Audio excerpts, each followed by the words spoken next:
Shokugeki no Soma this week is on fire. Like, really.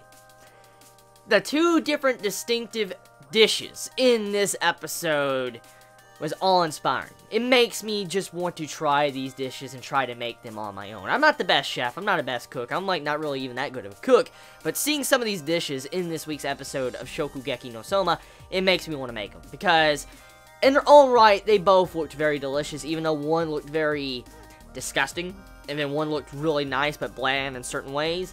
They both had their own merits and, I guess, bad things about them. And to see the way this episode is done, fucking amazing. It looked incredible the way some of these scenes were done. And it made me hungry, of course. I mean, Shokugeki no Soma always makes me hungry. But back to the main topic at hand.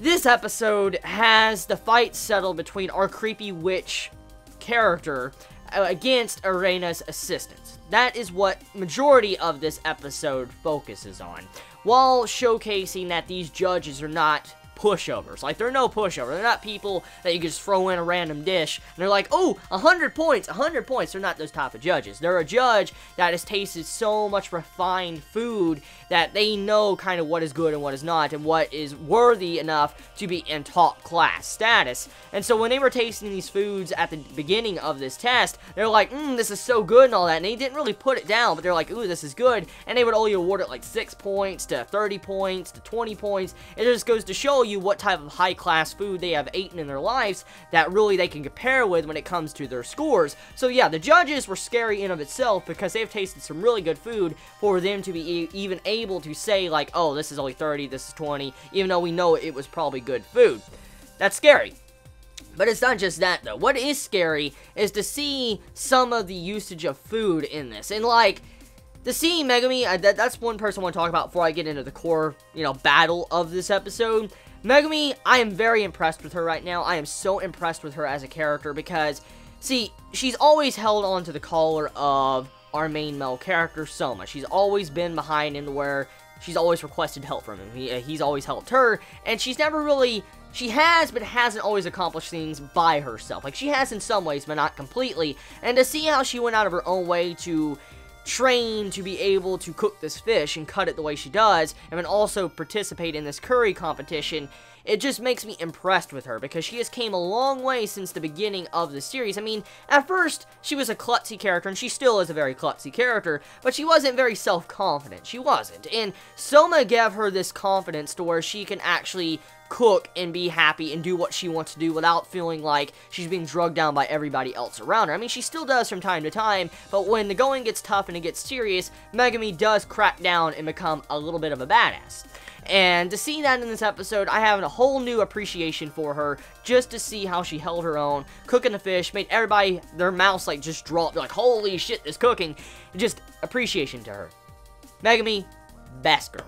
I love her so much, my favorite female character in Food Wars, just the way she is, her personality, her character design, and the way she acts, and the way she's growing. She's had a really good spotlight in this series, the way she's grown throughout the episodes, and just to see how far she's come for this very moment, it just makes me so happy to see a character grow as far as her. Now, besides what's going on with Megumi, moving over to the witch and the assistant of Arena, that right there, that little food war battle right there, oh god, that was too good. Because to see the food, like the black muck or mud or slime, whatever, just whatever you want to classify that witch stew as, at first glance, it looked fucking disturbing and disgusting. I mean, if you were to see some food like that in a restaurant, if you were going to a restaurant buffet and you were to see all this type of food and stuff, and you were to look at this black slime shit, you're like, ew, that's what your reaction would be, come on. Children and everybody be looking at that dish at a buffet or any type of restaurant like, ew, what the fuck is that? You know, they would be putting it down because it smells like shit. And, of course, when it comes to humans, us as humans, we usually judge things by appearance. We do. Humankind judges things on appearance constantly. And so if you have a dish that looks like it's a piece of shit, people are going to think it's a piece of shit until they taste it. And that's kind of how it is. It's kind of like how people judge an anime before they even watch it. They say like, oh, this anime is fucking terrible. But they've only watched maybe 30 minutes of it and they haven't seen like, the other couple hours of the series. Get my point. So, to see that in a way it's just really cool to see how some of these, realistic issues play a role in this episode because of the dish that she was cooking. But besides that, let's really actually talk about this dish.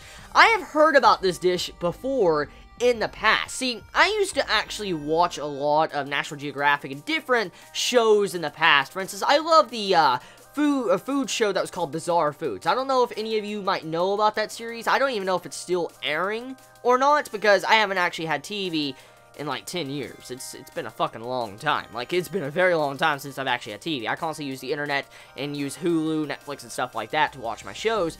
So, I don't even know if Bizarre Foods is still ongoing or not. But I used to watch Bizarre Foods a lot, and there was, I think, a point in Bizarre Foods, or maybe it was a similar food show, where it talked about this fish that fermented for like an entire year, and it was like old, decayed fish for an entire year, and it smelled like shit, but it was used in food and seasoning.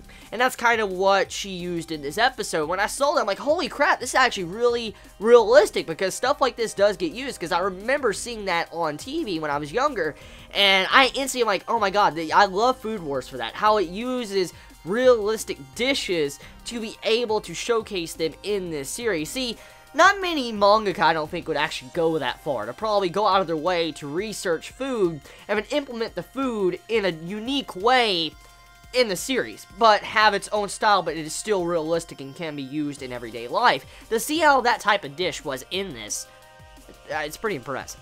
So, yeah, just to see how that dish was actually real, and how people do eat that type of stuff, it makes me wonder what it really tastes like. I mean, one day, hopefully, in the future, if I ever get to visit Japan and, go to a country where that's made, one day I might try that. I want to try that one day. I really do, just to see how it tastes and how it smells. I'm being honest. Now, the last dish, getting to see the assistant of Reina, what she was cooking, oh my. Medical cuisine. Did not expect that. I don't think any of us expected medical gourmet food. That's a first. Like, I've heard about this in, talks and shows and stuff like that, how food is used to heal people, and I mean, that's used every day. I mean, people do eat, like, let's say, chicken noodle soup to get better from a fever. And to see how she kind of specializes in medical cuisine, it lets you know that she's kind of a dangerous opponent, because, I mean, she makes food to where it tastes good, but also it heals the soul and body. And to see the way she showcased that, it was definitely the perfect way to counter this smelly, disgusting-looking piece of shit slime food that was showcased by our witch girl in this episode. So I like the contrast of how both of the characters played off each other with, like, the light and darkness type theme. Like, the darkness food and then the light food. Very cool.